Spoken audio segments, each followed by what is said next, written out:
dar o passaporte para ele ir ou não ir é uma medida cautelar ordinária que eu até acho que devia dar porque ia cair no ridículo, porque ia chegar lá. O Trump disse algum tempo atrás, quando ele ganhou a eleição, o Bolsonaro tentou se insinuar, mostrar uma simpatia com ele, e houve uma declaração do Trump, dizendo que não queria saber do Bolsonaro.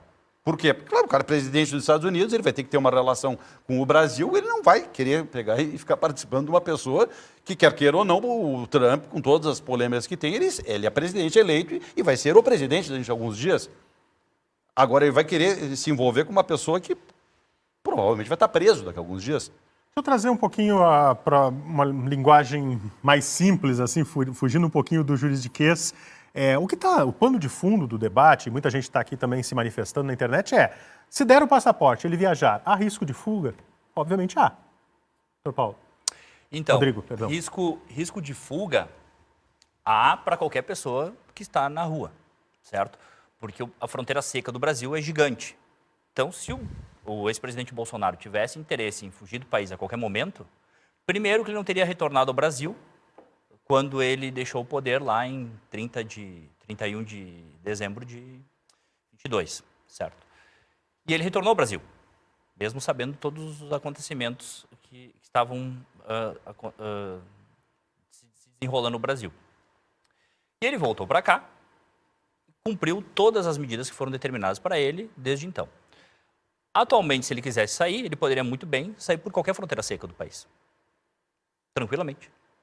Isso acontece o tempo todo, infelizmente. Não há capacidade de monitoramento de toda a fronteira. Isso aí é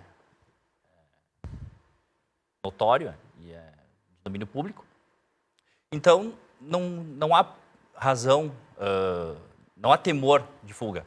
Até porque, se ele quisesse, já teria saído. Então, ele está demonstrando, mais uma vez, boa-fé processual em ir até lá.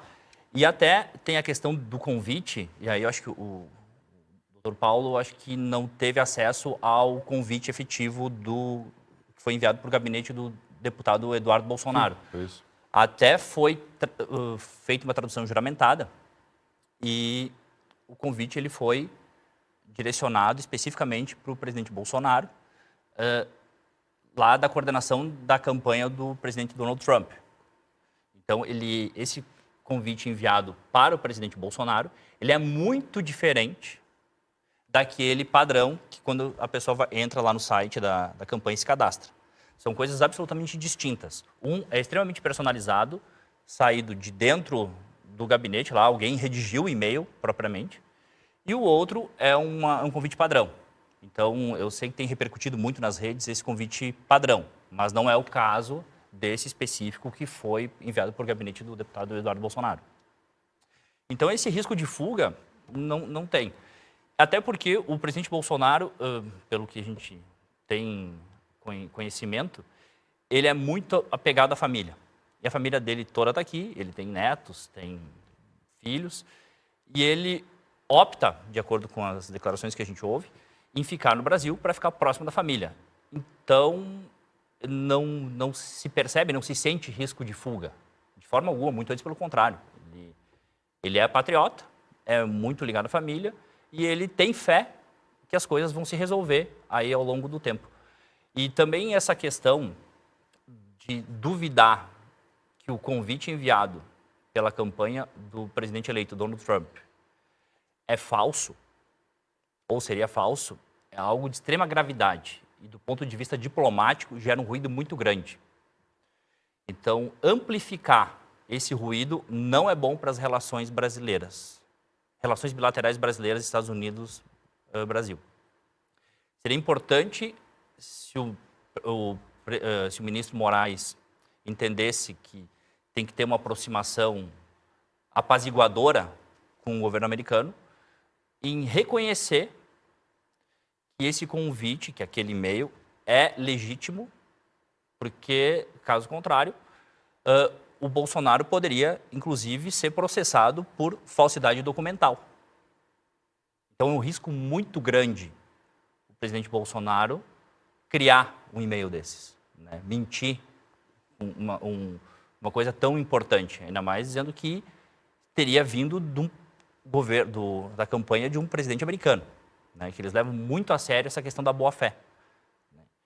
Então, acho que essa abordagem de duvidar do domínio lá do e-mail, que agora não lembro direito como é que é, mas é que É um pouco diferente. é um pouco diferente, tem que ter muito cuidado.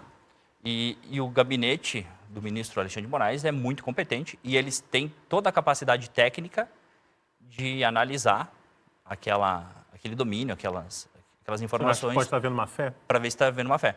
Não, mas por parte do gabinete do ministro Alexandre de Moraes? Não, creio que não. Acho que não é má fé. Acho que talvez foi uma questão assodada. Talvez não quis dar uma resposta rápida, né? E acabou transferindo o dever de explicação para o presidente Bolsonaro. Mas não havia indício nenhum que aquilo ali seria falso, né? Até porque se eventualmente fosse falso, o caminho natural pede explicação e depois instaura o incidente de falsidade documental. E nesse momento ele pediu explicações. É razoável que se peça, né, explicações no primeiro momento. Agora, tem que tomar muito cuidado com o tom desse pedido de explicação, porque aquele domínio é do comitê de campanha do presidente Donald Trump. E ele é muito sensível a esse tipo de coisa, quando duvidam da palavra dele. Então, para não gerar um incidente diplomático daqui a pouco, até isso aí pode repercutir em um ruído para a continuação da cooperação técnica militar entre Forças Armadas brasileiras com Forças Armadas americanas. Então, é bom a gente ter essa relação muito bem azeitada para não ter problemas ali na frente. Doutor Paulo, seguindo no debate do dilema da liberdade de ir e vir versus a cooperação com a justiça, na sua opinião, a concessão do passaporte pode dificultar as investigações em curso? Só quem está conduzindo a investigação pode responder isso. Só quem está conduzindo. Eu tenho bem presente a particularidade do caso concreto que a imprensa noticiou amplamente. E, aliás, esse é o mérito da imprensa, que tem questões que são factuais. Por exemplo, falsidade ideológica. Dos 13 inquéritos é sobre falsificação da carteira de vacinação. Isso é falsidade ideológica. Isso está comprovado, está lá, se comprovou por A mais B. Então, o crime é imputado, é um dos 13 inquéritos. Eu falei apenas do terceiro, que é o mais recente, que tem 3 crimes dentro do terceiro, que é a tentativa de supressão violenta do Estado Democrático de Direito, golpe de Estado e organização criminosa. Esse é o mais recente. A questão da carteira de vacinação falsificada é um outro inquérito e tem um terceiro, que é a questão das joias, que também está comprovado que pertence ao Estado brasileiro, presente de determinado valor, e ele se apropriou, tentou vender, depois tentou desvender, são 13 inquéritos. Quer dizer, então, na realidade, isso comprova que está longe da pessoa ter idoneidade. Por isso que ela aí são inquéritos em andamento. Eu volto a dizer, quando o Luiz Inácio Lula da Silva foi conduzido coercitivamente, ele nem indiciado era. Não era indiciado, foi pego de surpresa e disse, venham conosco, nos acompanhem. Ele deveria ter sido intimado, marcado data, e aí, note bem, é estranho que o convite venha através do gabinete do seu filho, que é senador. Porque o ex-presidente tem um staff de 7, 8, 10 assessores. O ex-presidente tem um site, um endereço oficial. Se o staff de campanha do presidente Trump quisesse convidar, não precisava de um senador articular, que é o seu filho, portanto, que não tem nenhuma impessoalidade, não precisava de uma interposta pessoa. Quer dizer, para mim, me parece que ele está querendo se vitimizar e abrir uma agenda e dizer, ó, ele que quer ir, ele quer se agarrar no Trump. É isso que está vindo. Então, não tem nenhum risco de comprometimento das relações institucionais, muito antes, pelo contrário. E de fuga? E de fuga sempre existe. Sempre existe. E aqui, fique bem claro, na realidade, ele está sendo tratado dentro do devido processo legal, porque ele pode circular livremente dentro do território nacional, o que está se impedindo apenas que ele faça viagens internacionais. E também ele calcula muito a possibilidade de fuga, porque depende do asilo.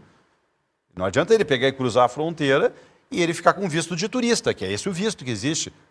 O visto ordinário para quem vai para qualquer país é 90 dias de turista, ele vai ter que ficar errando de país em país. Então, realmente, ele precisa primeiro ter algum país que diga, pode vir para cá que nós vamos lhe dar asilo. Talvez até ele queira construir isso com o presidente Trump. Aí sim, o presidente Trump não quer trazer para ele esse problema institucional com o Brasil. Então, esta que é a situação. Agora, quando a gente vai entrar na questão específica do passaporte, não tem importância nenhuma. Não tem importância nenhuma. A ida dele ou a não ida dele para a posse do presidente Trump não vai mudar absolutamente nada, nem na vida dele, nem na relação diplomática, muito menos na relação diplomática do Brasil com os Estados Unidos.